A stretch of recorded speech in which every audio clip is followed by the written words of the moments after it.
It's about to go down with Marc and Cathey, a live coaching show about dropping ideas. Marc and Cathey coach and have conversations with brilliant idea creators who are reimagining the world through the expression of their words, thoughts, and action.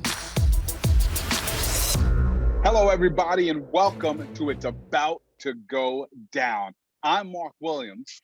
And I'm Cathey Armillas, and we have Diane Nathaniel here with us today. Diane is the founder and the executive director of Beat Stage 3.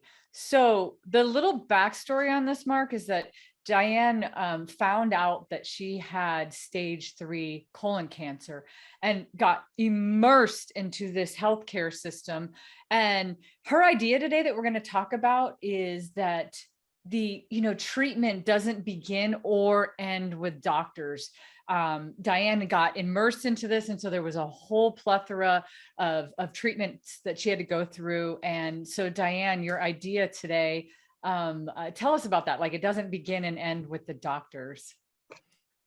Thank you for having me today, Cathey and Marc. I'm so humbled to be a part of this podcast. And thank you for helping me get the message out and kind of honing this idea so that it can manifest and hopefully saving lives from now and into the future. The actual idea is that holistically, it takes the person that is scheduling your appointment all the way to the doctor who is providing the treatment to create an experience for the patient that helps them feel well. And I think most times we don't consider that the person who's answering the phone, who is making the appointment, is well versed enough and not by their fault, right? We just don't take their job as serious as we should. Those people have a great impact on whether or not a patient even comes in for the appointment or returns to follow up for their next steps in their stages of treatment.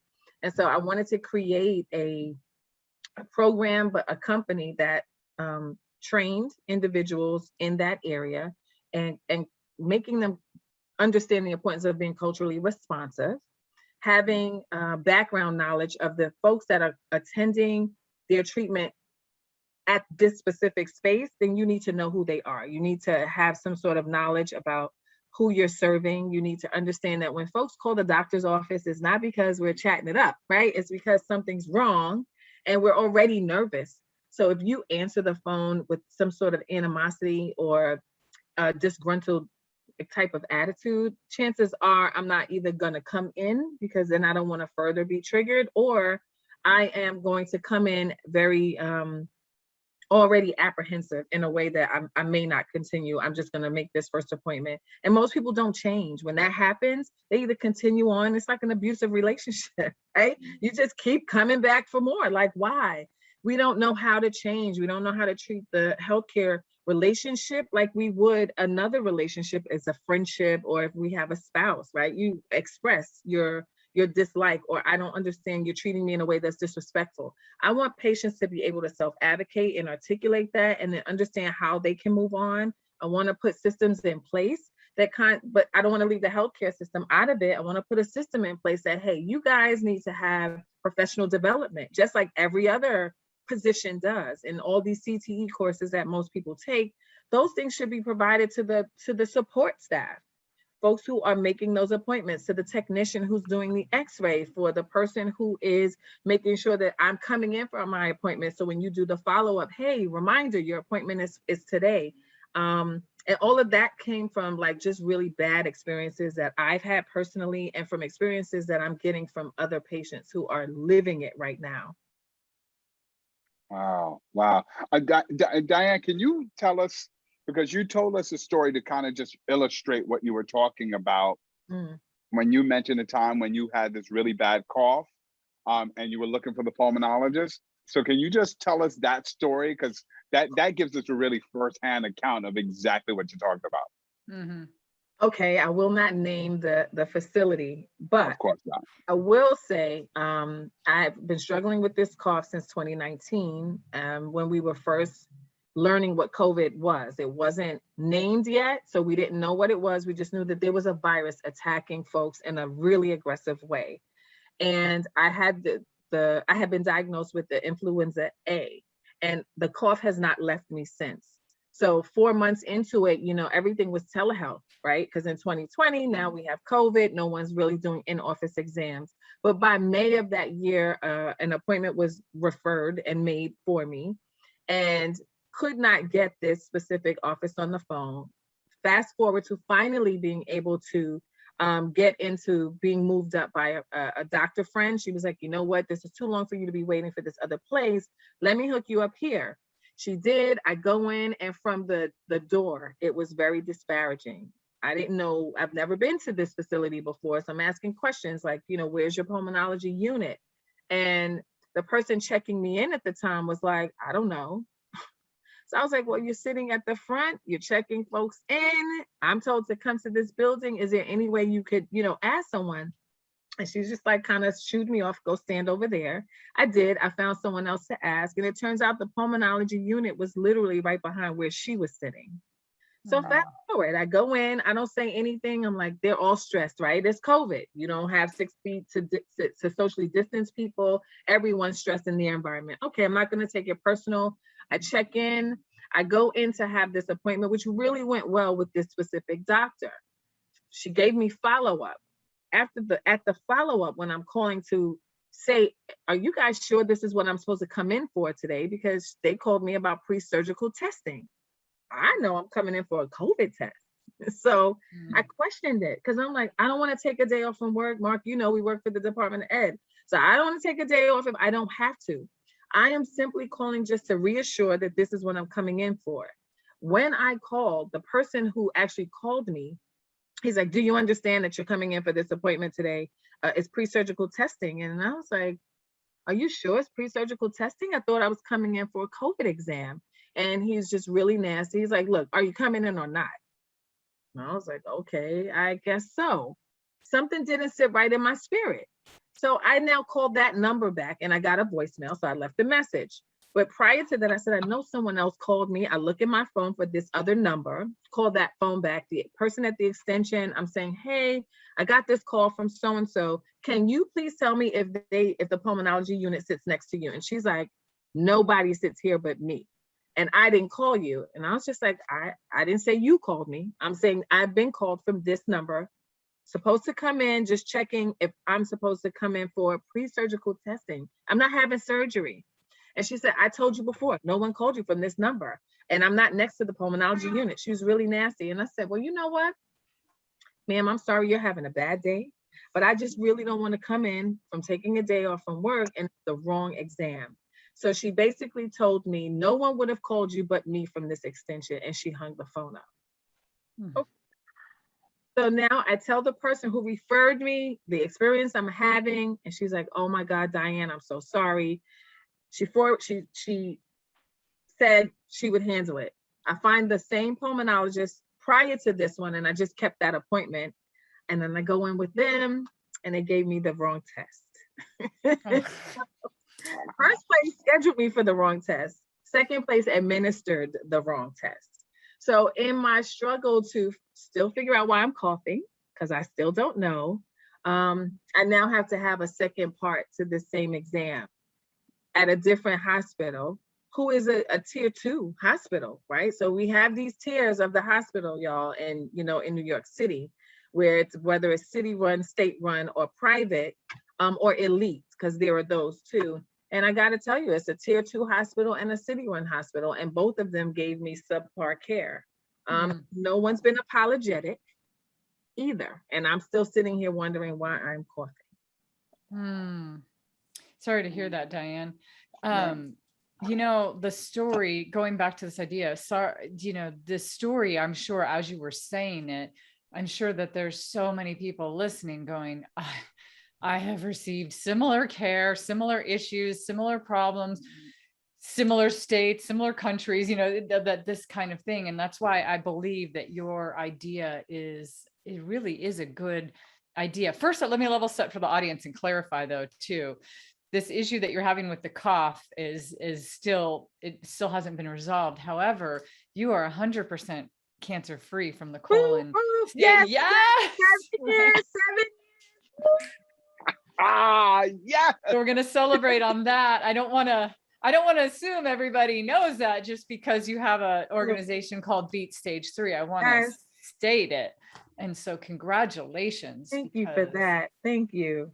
And, you know, Diane, you're such a beautiful, you know, human in all ways, and such a great soul to like have this care to really want to bring this idea to the world. So thank you. I always think that that's where it starts. Like a good idea is nothing if it's not being backed by, you know, great people. So if I go back to the idea really quick and kind of just think like, if you were to give a TED talk on this tomorrow, what would be the one thing that you would want the audience to walk away with? You've done your 18 minutes, you're walking off the stage and you're like, I feel so good that the audience is going to do this now, or they're going to think this now. What would that kind of be, Diane? Wow. I think that their voices are valuable and can be elevated, and they just need to be empowered to do it. And that the healthcare system does not just and should not just focus on the promotion of medicine. If we're truly healing people and we want people to move to a state of wellness, then it's going to take all of us in a partnership to make sure that that happens. And we are to hold those folks accountable. So I don't want it to seem like, hey, I'm out to get doctors and the medical professionals. I am saying that we do need to hear and listen to the patient. And I don't think that that is happening on many levels. It's not happening. We get cut off a lot. We get dismissed a lot. And we get demotivated about our own health a lot. And then we're blamed for being sick. And then there are all these other social determinants that exist in our space. And not just Black people, just worldwide, because that's just how this part of medicine moves. And I would want people to walk away knowing that their voices are valuable, should be heard, should be elevated, and that they should say something when they don't feel like they're being treated fairly and equitably. You know, Diane, if you could add one other word to everything you just said, and you actually said a little bit earlier, so I'm really just highlighting something. You used the term earlier, healthcare relationships. And I had never heard that term before. And I will tell you, on the side, I was cheating and I did a quick Google search. And I don't know if I'd call that cheating, Marc. I would call that being, you were using your resources. Resourceful. Yeah, Cathey, you're absolutely right. And I didn't see anything around that. So I haven't done a deep dive, research into it yet, but I'm wondering if that is a new term, right? Because what you're talking about, as you answered Cathey's question, it's getting healthcare providers and patients to make sure that the focus is not on, like you said, just the promotion of medicine, but it's also on the focus of their healthcare relationship, right? How are you making sure that the professionals who are in these hospitals and in these medical facilities are nurturing your healthcare relationship? So I thought that was a really key term to pick up. And I know you got your color pencils, so you might want to just write down healthcare relationships. I got my colored pen too. I mean, Diane's got me beat with the pencils, but we're ready, Marc. We're ready. Yes. Marc, I love that. Diane, because I wrote down too, that, healthcare or true healing is collaborative. That's what I wrote down too from what you said. Oh, I like that. Yes. That term though, there's a term there. No, I know you, Marc. You were trying to beat me to the punch on it. Marc's like, I want to try to get to a concept faster than Cathey. Yes or no, Marc? Diane, I feel like Marc and I have this loving relationship of like, okay, who's going to get there first? Who's going to get to the concept first? But I actually do really, Marc, you nailed it right out of the gate. That's such a great concept, because when you do start thinking about it being collaborative, holistic, intertwined, if you will, I start using some of this language, in what you're creating, Diane, it really shows, I think, both sides too, because I was thinking too, like walking away as a patient or just as a possible patient, you know, even if somebody's not going through any, you know, healthcare at the moment, other than just kind of normal stuff. Right. I think you want to frame the way we all think about it. And that's what I heard in that relationship. Yes. Is that it's not just from our side, meaning our side being the patient, right? It's not just from your side, meaning anybody who's on the healthcare, you know, provider side, but it even all these administrators or anybody that's, you know, a technician or somebody answering the phone, that they understand that they're part of a bigger, greater thing. And I think that's what gives people hope. Yes.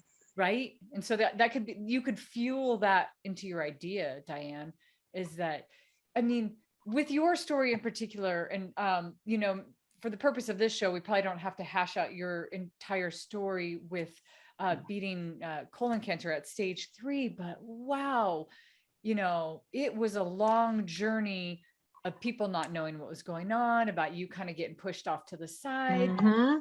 Misdiagnosed, right? And then to get this shocking, you know, diagnosis with your family around, and, you know, you were about to celebrate your daughter's birthday, right? Was it that weekend? And my son's 12th. Oh, your son's birthday. Yeah. And if I'm a person on the other side and I'm hearing your story in this talk, and then I'm somebody that answers the phone, I have to take personal responsibility that I either contributed to your late diagnosis, or I contributed to helping you get diagnosis faster or something. You know what I mean? So I just want to make sure that we are taking this from every facet too, that it's not just going towards the patient. I feel like it should be holistic, even in the way that you talk about the idea. I think that when I did inquire with individuals who actually work in those spaces, if they received any type of professional development around how to interact with patients, they don't. Doesn't exist. They get trained on the system, how to bill, and whatever system you use, how to make the appointments, how and like the phone system, right? How do you answer the phones and follow up with patients? But to say that they sat and received, like, you know, in this community, you'll probably receive people who are apprehensive to coming in, or you might be working with the obese population, or you might be working with the heavily population that has asthma, are filled with asthmatic children who live in public housing. Like there's nothing preparing them for the population they will serve. And sometimes you don't have control over that, but everybody has data on where their office location is, who they're going to serve. And so who has insurance and who doesn't, who'll be coming in with Medicaid insurance, who'll be coming in with insurance from their employers. So I think there's none of that happens, right? The focus is on the system, the billing, right? Getting that code right. And because that's payment, right? We have to talk about it. It's all monetized. It's all about money. And, you know, whether they come to follow up or not, they don't really get training on how to encourage patients to come back in for their appointment. And that is maybe talking to maybe 5 different people in 3 different spaces and 3 different tiers of hospitals. And they all have different types of jobs. Some are sonographers. Some are the radiology technicians who do the x-rays or the CAT scans or the PET scans. And then there's the person who does the billing and the appointments. And I think that is a key component to making sure that, you know, fish rots at the head, right? So if the head of the company doesn't see that as important, then where will there be change, or why do I even feel valued answering the phones? Because if you reduced my job to just answering phones, that's all I'm going to do is answer the phone.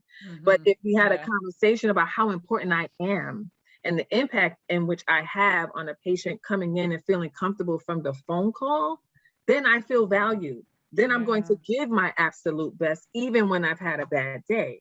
So I don't think that there's enough of that happening. And that's from the mouths of the folks who work in these spaces. That's not from just my experience on my end. And guess what? If their environment is toxic, Why do they want to work, right? People have to feed their kids, so they show up because they need a job. And then that's all it becomes, is a job. It's no longer about the patient relationship that you want to have, patients come back and feel good about the treatment or the quality of service you're providing. It's just a job. I need to feed my family. I didn't have a good day today. They don't care if I show up or not. They don't care. Nobody's checking for me if I answer this phone with an attitude, or no one's providing me the resources I need to be in a professional environment to do my job. So that's why I'm saying I see it from both ends. I've witnessed it from both sides. And working in public service all of my professional life in 4 different city agencies, I can tell you there's a disparity in each of those agencies, although they're run by the city. So I know that it exists in healthcare, and I just want to be a conduit to have the powers that be that funnel the money into the hospitals and the resources into the office spaces that affect these people directly. And I want to help those on the other side, the patients that are receiving the care. Diane, I got to ask you this. As you were sharing that, I'm imagining healthcare professionals sitting in the audience while you're doing this TED talk, right? Sitting in the audience while you're doing this keynote, sitting in the audience while you're doing this workshop. And I have this image of one medical professional in the room saying, what's she talking about? Like, I don't care about relationships. How do you know I don't care about relationships, right? And I almost wonder, would people get on the defense hearing this, right? Not that they should, right? And so then it made me think of a conversation I had a few weeks ago with someone about service providers. And this person said, and actually it was in the field of education, Diane. Okay. They gave me 3 words: safety, respect, and academics. They said that people care about those 3 things. The order in which they prioritize them can dictate how they run their organization, right? Yep. So if someone's sitting in the audience of your TED talk, right, about healthcare relationships, and I got to throw this one back at you, Cathey, because I loved it. True healthcare is holistic. I love just the way that sounds, right? Yeah. Yeah. One option is to say, listen, there's not enough attention on this. Another question might be billing, relationships, whatever the different things that they focus on. How do you prioritize that list? Where does healthcare relationships fall on your priority? And why should it be a higher priority? And how could it be a higher priority? And that way, you might get people who are not on the defense, but now they're starting to think about their approach to healthcare relationship. So good, Marc. It's really good. Oh, that is excellent. That is excellent stuff right there. Where is the patient value in your priority list? And I think that comes with knowing the population you serve. It starts right there. If you don't know the population you serve, then you cannot prioritize, I think. Right? So if we look at who is able to go to Sloan Kettering for care, right? Not everybody goes. Not everybody gets accepted. Not everybody even thinks they can go. There are specific programs for people who don't have insurance to get care. But because it's never funneled into those communities who need it, they don't even seek it out as an option. So I think that on the flip side, for the medical provider, you have to know the community in which you serve. I work in a certain school environment, and the things that we need are very different from another neighborhood. The things that we focus on are very different than another neighborhood. Like, we have an auction that raises almost $100,000 every single year. So that speaks to the population we serve and the folks who are friends of my school. But now if I go to try to implement something like that into a different school in another neighborhood that is marginalized consistently, that's never going to happen. It's going to take so much work that's not what their priority is. Their priority is, listen, we just really want to have like a healthy lunch for the kids. We just want a safe environment. When they get dismissed, we want to make sure they can go home safely without being like approached by gang activity or ducking bullets. We want to make sure that they come to school every day because most of them are taking care of their siblings while their parent has to go to work. So I think knowing the population you serve, that will determine how you prioritize. Yeah. So good. Wow. Such a great question, Marc, and such a great response. That's Diane. a good question.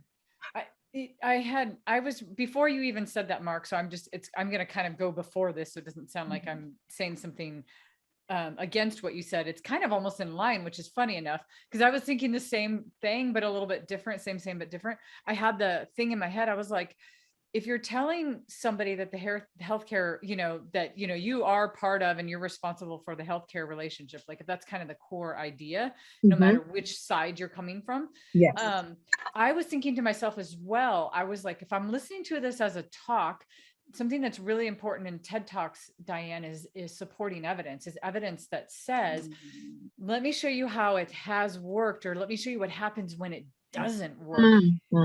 So Marc already kind of hit that though, but you already came in hard with like actual evidence. Like you were like saying, like, here's 3 words, here's a priority list. And then she answered that. But I think that, bringing this idea to an entire world of people via a TED Talk or something like that, Diane, does get you in that space where you do have to say, I'm even thinking of some countries that have really great healthcare systems. Denmark, right? Exactly. Like, right. I would think that you would need to go, and this is becoming very specific now. I'm going in a little closer as opposed to talking about the bigger idea.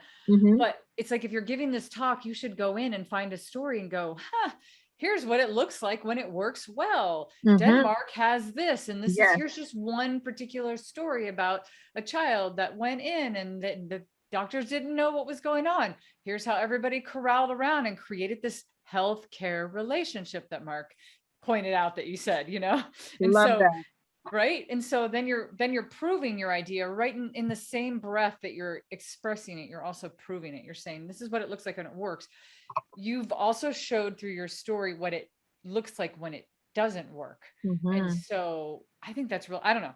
In my opinion, that's really important, because you have the broken piece and I always think of it like, Marc and I use a lot of analogies to things, to famous people who have done things. And I always think that's the MLK thing.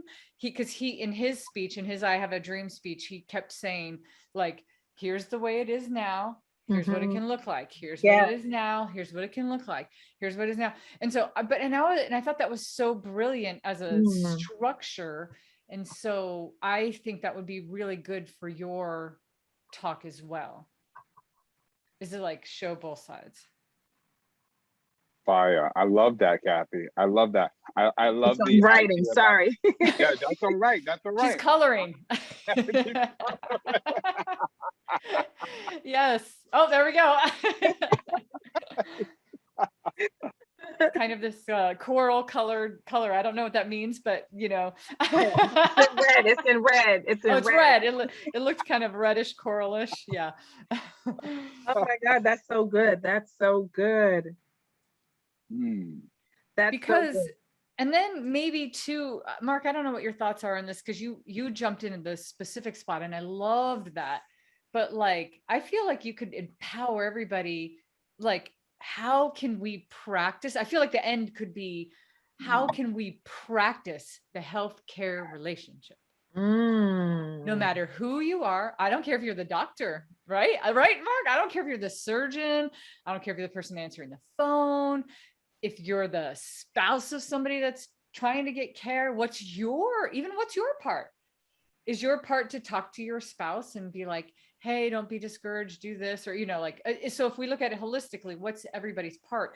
I think you could challenge everybody at the end, Diane. I think you could challenge them into a space of like, what could you do to make the relationship better? Oh, I love that. That is on fire, Gabby. Yeah.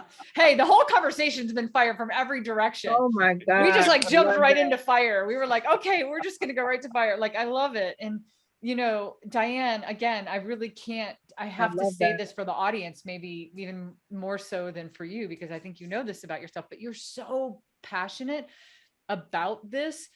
That makes all the difference in the world. When Mark and I say, like, there's no such thing as a boring topic, there's only boring speakers. There's no such thing as a bad idea. There's only like bad idea. Like, you can have the best idea in the world, and if you can't express it to an audience well, and if you can't put the fire behind it, and if you can't, and to me, these little geeky things that we talk about create the bigger picture that is like undeniable. Like, somebody's listening to you talk about this, Diane, and then they're like, oh my God, she's put a lot of thought into this. I have. Yes, exactly. Right. And then they feel that though. Right. And then they feel that they're like, dang, she didn't take me to level 1. She took me to like level 10,000. So I love that. What could everyone do to make the relationship, the healthcare relationship better? I absolutely love that. And I think it makes everyone who is a part of the process think about their contribution. And I don't think that everyone feels like they have one. I could tell you, working in education, I now started having one, like a meeting held for my paraprofessionals. Let me tell you how important they are, right? They take care of students who have one-to-one needs, who they need a support person to help them like display all the executive functioning skills. They need someone sitting with them to help them tie their shoe, say when they're going to the bathroom. They have all types of needs. And I don't think they get the shine and respect that they deserve. And when that doesn't happen, that gets funneled to the kid who doesn't deserve that. So how do we now work together to make them feel valued? I ask them the questions. I don't know. I'm not sitting with these students every single day. So we started incorporating these meetings, and they thanked me like immensely. They were like, thank you, Miss Nathaniel. Oh my God, we don't get to talk and we don't get to share about the things that we're seeing. How can I develop an IEP without the input of the person who sits with the child every single day and not consider their input? How do I not talk to my receptionist who tells me, listen, we have so many, women who are calling because they have issues with X, Y, and Z, and I'm starting to see like an increase in that. So maybe we need to implement another person on the practice. Like, we have to take those ideas from those support staff people. They really run stuff. Yeah. They run stuff. And the principal cannot run the school without the AP, without the school counselor, the parent coordinator, the teachers, right? It's a team. And I just think that until we're able to formulate that idea in medical care, that it's a team, not only in the operating room is everyone important, right? Even in the clinic, everyone's important. Even if you're tabling and you're giving out information to the community so that they can have more positive health outcomes, you're important in how you engage them. You don't just sit at the table under the tent and wait for someone to walk up. Yeah. You gotta get out of your seat and say, hey, Mom, can I offer you? And grabbing people. Right. And not care about whether they say no, thank you. Yeah. At least you've done your part. Yeah. So if we cannot get caught up in, I have to save this life every day, because that's not realistic, right? No doctor is going to save every person that they encounter, right? I'm good with if I can reach one, but I know that I've done my best to do that, then I'm good. And I just really feel like if we in medicine and healthcare, if we all know that we are instrumental in saving a life, and as a patient, I know that if I took the responsibility in going to the doctor, I am trying to save my life. Yeah. That's a partnership, right? It can't happen one without the other. So that is what I want people to see and hear and feel and do.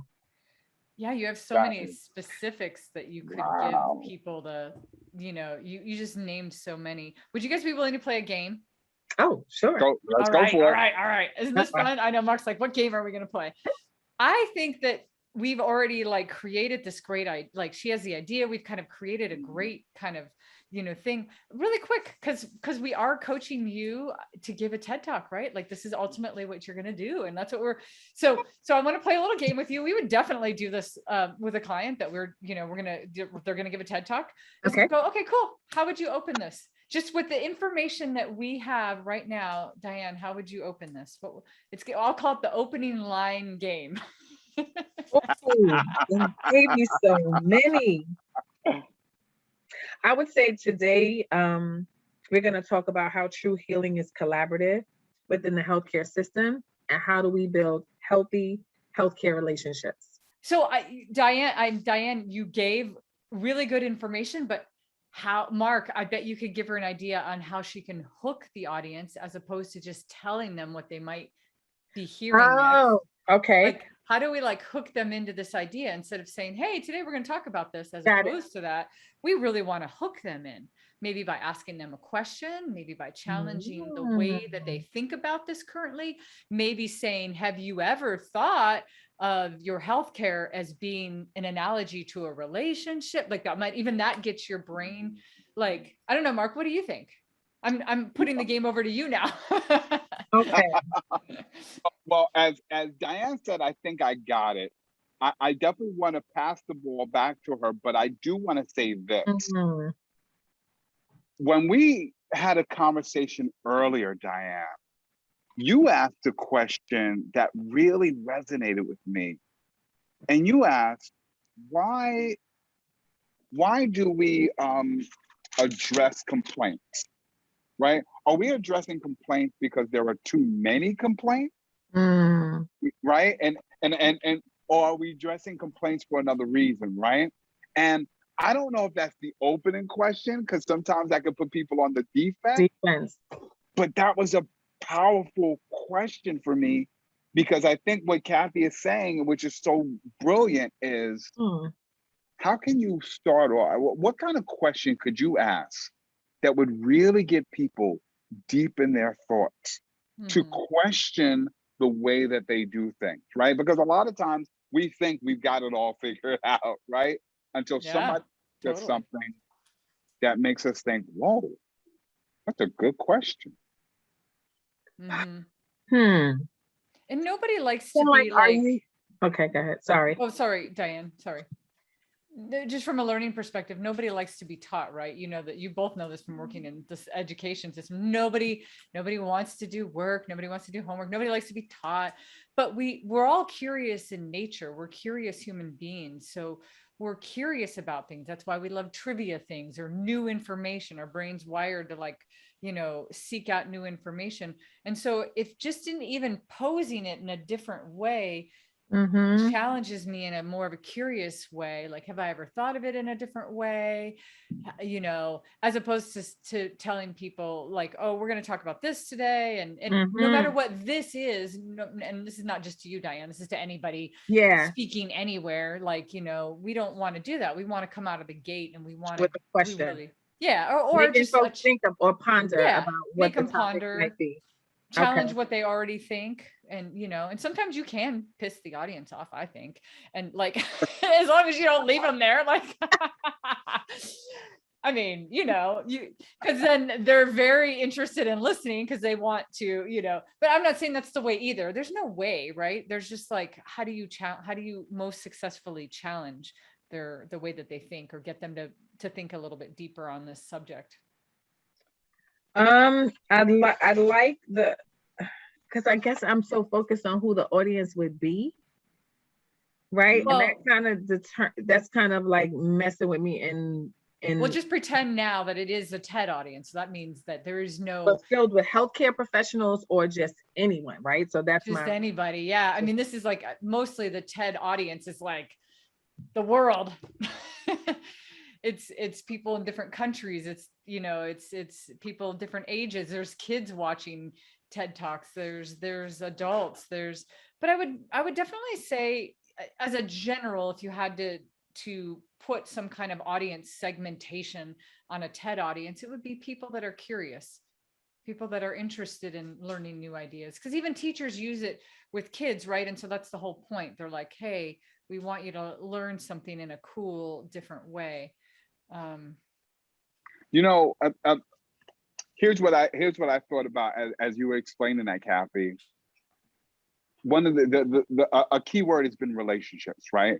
And Yeah. a key word has been relationships in terms of wellness, right? Making people feel better. And I started to wonder, who was a person who made you feel better when your spirits were low, right? Or when you weren't feeling better, right? Mhm. You know, when you weren't feeling so well, who made you feel better, Her name was right? Susan Bannister. Yeah, and she started, she was there for my first chemo appointment when I was quitting, because after being so sick and returning my my machine, I told them I was not coming back. And oh wow, I'm getting emotional. And she leaned over and she was like, "What's your name?" And you know, I'm all like looking like crap, finishing throwing up and stuff for like 48 hours, in which they told me I wouldn't. So I told her my name, and then she said, "Do you always come on Wednesdays?" Because I came in on Wednesday and I had to return my pump on Friday. She started her treatment on Fridays. So I said, "No, I'm on Wednesdays and I return on Fridays." She said, "If you come on Fridays, I will make sure that I leave my chemo appointments on Fridays and do treatments with you." So then I was like, "You know, what are you doing?" And she said, "I'm doing it. I finished what you're doing. I had stage 4 colon cancer, and now I'm back because it's moved to my lungs." So she was now on a different treatment plan and in a clinical trial. And she said, "We could do this together."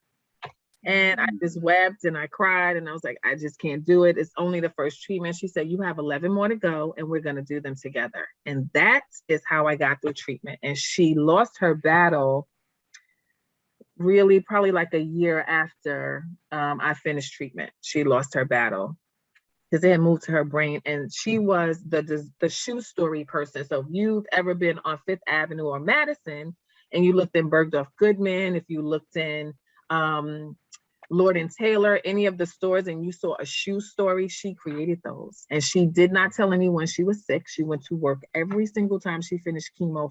From 5 hours, she would go straight to work.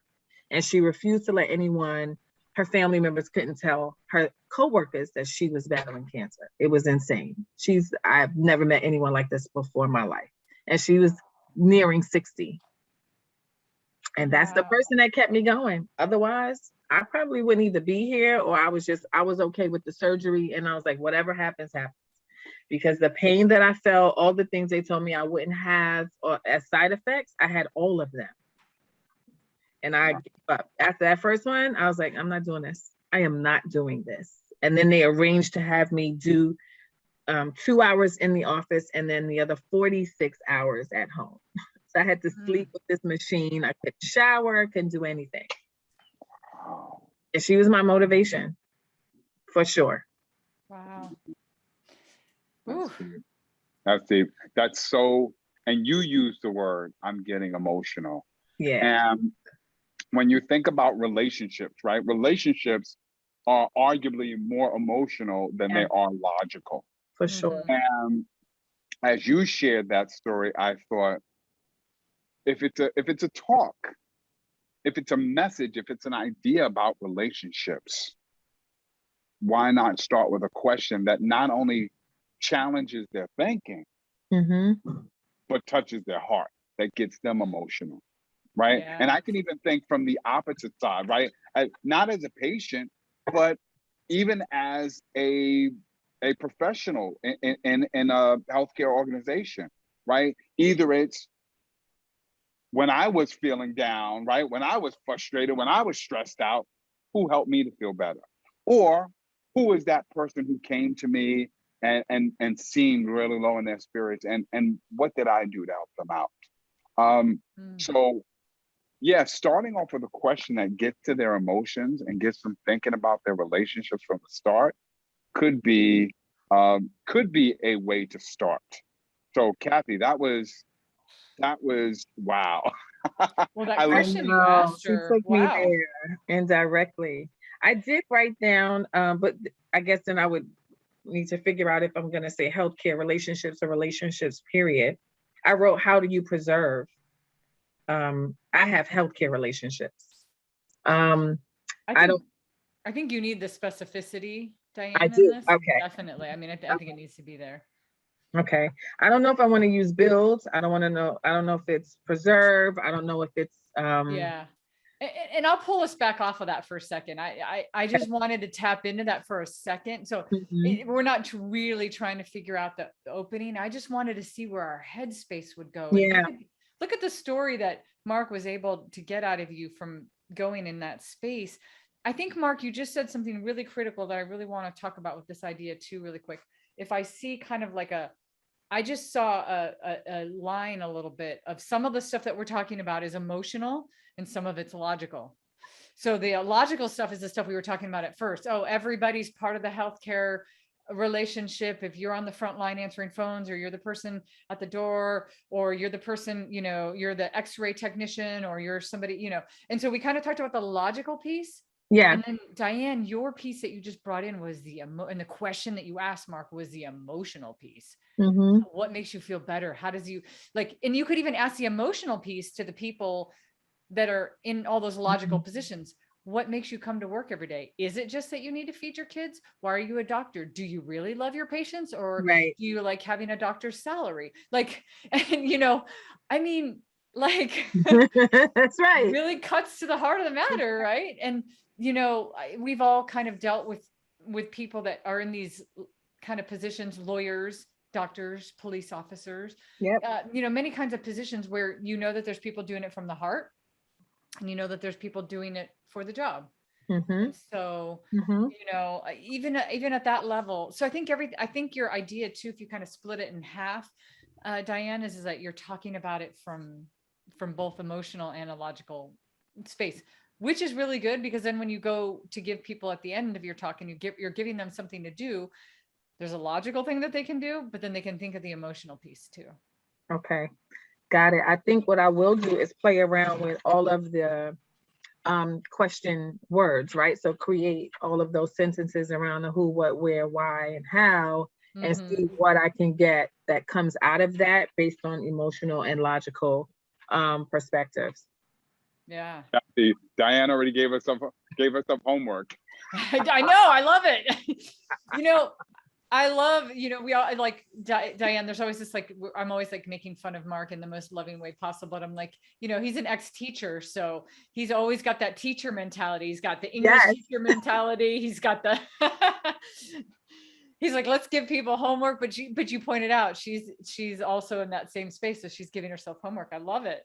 So we don't have to do anything. She just gives herself homework. Thanks for that challenge though. That's very true. I mean, I think I wasn't thinking of a TED Talk, so forgive me, right? Because I think a lot of times as patients, we don't feel valued either. I'm very humbled to be in the rooms that I've been granted access to, this being one of them.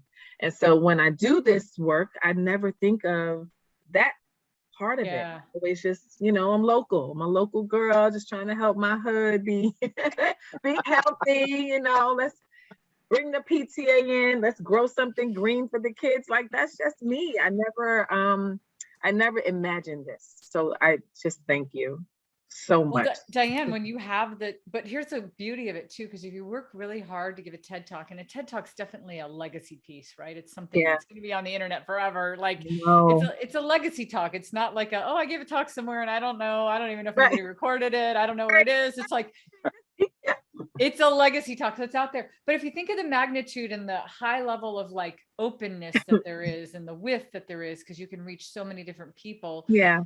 It's then so easy to go into a room full of medical professionals. Yeah. And just turn the light or the angle a little bit specifically towards them. Same bigger level idea. Just, okay, now let's talk about your part in this. Your logical part in this is that you're not giving training, or you're not getting training, or, so then you can talk very specifically. Some of the things that you mentioned. The emotional piece is maybe you forgot why you signed up to do this. Yeah. Right? Yes, yes. And so that's a really, like, you get in with them and you're like, okay, I'm going to roll my sleeves up and I'm going to be in here with y'all and we're going to talk about it. And then if you're talking in a room full of patients, you can say, hey, I sat in your shoes and this is what you need to navigate. And here's how you can advocate for yourself. Yeah. Anyway, so it's like, and that's the logical piece. And the emotional piece is find, what was the name of the lady? I missed her name. Was it Sue Ton? I know. Sue? So Okay. yeah, Sueton. Sue Ton. Oh, okay. So you were like, you need to find your Sue, right? And so you tell that story and then I know, right? Because the story was so awesome. And then that's a very specific thing. You're like, find your Sue. Yeah. And then that makes people feel it. I feel like I was part of that story when you were talking about it. So yeah. Those are my thoughts too on like, it doesn't have to be, it doesn't have to be one or the other. It can be, it can be an and. It's like, you can talk about this at a really big level and you can then, gear it towards, so they don't have to be, they're not different talks. They're one and the same. You just kind of talk about it a little bit different. I don't know, Mark, what do you think? I tell you what I think. I just geeked out. I just completely geeked out when you said you need to find your Sue. I was running a hospital facility. I say that every morning. On the loudspeaker for everybody, right? Yeah. Today, everyone, find your Sue. Find your Sue, right? Find your Sue. Be someone, Sue. I love it. Be someone, Sue. I love that too. Like, that's another angle. I love that. Oh, wow. That was amazing. So that's what I think. I love how you frame this conversation and the many different facets of what we discussed today. I mean, I'm geeking out over what you just said, but I'm also just geeking out completely over this conversation. And Diane, I want to reiterate something that Cathey said before. Your passion for this idea is so clear. So shall I use this word, infectious? It really is. It's powerful. And on behalf of Cathey and everybody else who's, within the sound of your voice, like, thank you. Thank you for sharing this. Thank you for being our Sue, right? Thank you for being our Sue. Mark. Yes. Amazing. Oh. It's so true, Diane. I can put myself into a situation later, far from now, and I'm gonna remember this story about Sue. And I felt myself in your shoes, Diane. I was like, oh, I would be the first to be like, oh, I'm gonna go hard. I'm gonna be strong. Oh, I'm giving up. This is annoying. This is hard. This is like, it's too much. So you're awesome. Yeah, Mark, thank you. Thank you for expressing that. I mean, I knew that before I met her. I had seen her speak on a video. Like, that's how I came to know about Diane. And I was like, what? I love her. I have to talk to her. Seriously. So guys, it's a long time coming. I've been doing this for 7 years. And I don't do it for fame or like to be known and paid and all the things. And every time I see my community struggling in healthcare or just for basic equitable rights, and it angers me to no degree. And it should not be a privilege, right? It should be a right. And the reason we have all these sick people, it's not their fault. And obviously that's at a policy level, where I am getting my feet wet and doing some work around that. But it has to start within the neighborhood locally. And I just hope I can just be that conduit to help people feel important and feel like they're empowered to take control of their health. And it's not disrespectful to challenge someone who is not treating you fairly. We're made to always feel like you can't see anything. You should just eat it and take it and take it and take it. Like, this is why we have so many mental health issues. So many people are going without help. How long can you go without help before you lose your mind? So it's just working in this profession daily, watching it from children, like elementary school level, and just trying to convince parents that they need to get additional services and supports for their children. it's in every aspect of the Black life. I'm telling you, and so sometimes it gets really self-defeating and you feel like this work is not worth it. And why am I doing this? And why am I stressing myself out? I'm 7 years free. So the next person, it's on you. I just can't do that. I cannot do that. I know that I was blessed and this is a purpose. There's a call, there's a reason, and that is unfolding this way. So I'm just here for it. So thank you for that reminder. You're welcome. You're welcome. You're welcome. Well, tell us, Diane, now that we've had this conversation, and again, it's been a beautiful conversation, how has your idea transformed and evolved for you? Well, in the last 24 hours, I received an EIN number. So the Village Lighthouse is actually incorporated. Yes. It's done. I can't even believe it's done. Someone gifted and did me pro bono because they believed in my vision. And so I am so indebted to everyone who's like, let's get on board after COVID. We saw the disparities. Let's do something to help people. So that happened. And now I just am putting together like an advisory board of Really quick, Diane, because not everybody knows what you're talking about. This is different. This is different than the Beat Stage 3. So okay. Yeah. So the idea we're talking about is I wanted to develop a patient advocacy firm and a firm that also trained the healthcare profession and how to engage patients, how to increase patient follow-up and positive health outcomes without always promoting medicine. And so the Village Lighthouse is the name of that company, and it is incorporated. It is like real happening. We have a logo, and I'm putting together the advisory board. I'm just so blessed to have so many doctors, medical doctors say, yes, Diane, whatever time I can devote and help you, I'm willing to do that. And not asking for anything, just to be a part. So I am truly blessed. And that happened like this week. So we're up. Look out for the Village Lighthouse Inc. Woo! Nice. Woo! Official. Congratulations on that. Oh, that's awesome. That's awesome. And tell us, was there anything that we've talked about in the last 45 to 60 minutes that has transformed the way you're going to speak to all of those people who are going to be blessed by the Village Lighthouse? Yes, I think the most impactful thing was true healing is collaborative. Like I so love that. And then the focus on healthcare relationships, but I would never have thought about that if you didn't say it, right? I talk this talk all the time, but now to focus and define it and find out that there's no real definition, that definitely was crazy to me, because that shows no one's really thinking about what a healthcare relationship truly is. How does that even, what does that look like?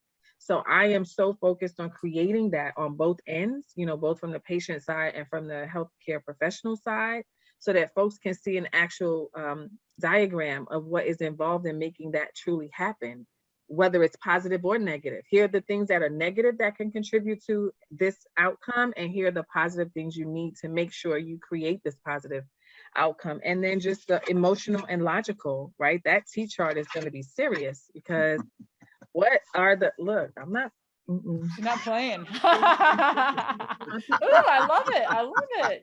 Yes.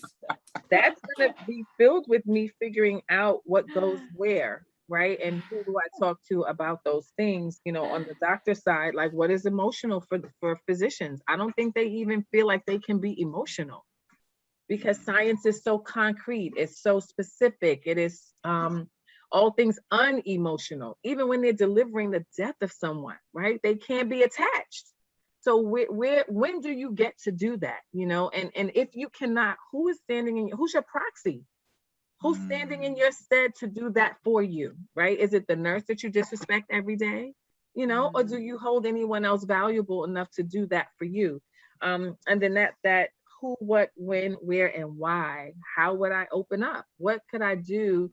Even when I'm just talking to lay people, how do I keep them engaged? How do I do the hook, line, and sinker from the very beginning, from a one-liner, to make them really think about, oh, wow, I didn't even think about a healthcare relationship. I don't even know what that is. Talk to me some more. So yeah, I got a bunch of stuff. I got paid. She's like, I got all these notes. It's different than you're making it rain. Like it's That's more right. like no.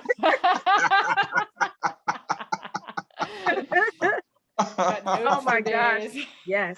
Oh, So thank you. Oh my goodness. you're welcome. You're welcome. Amazing. Diane, for those who want to find out how they can support you as others have supported your idea, clearly people are behind you on this and want to take this journey with you.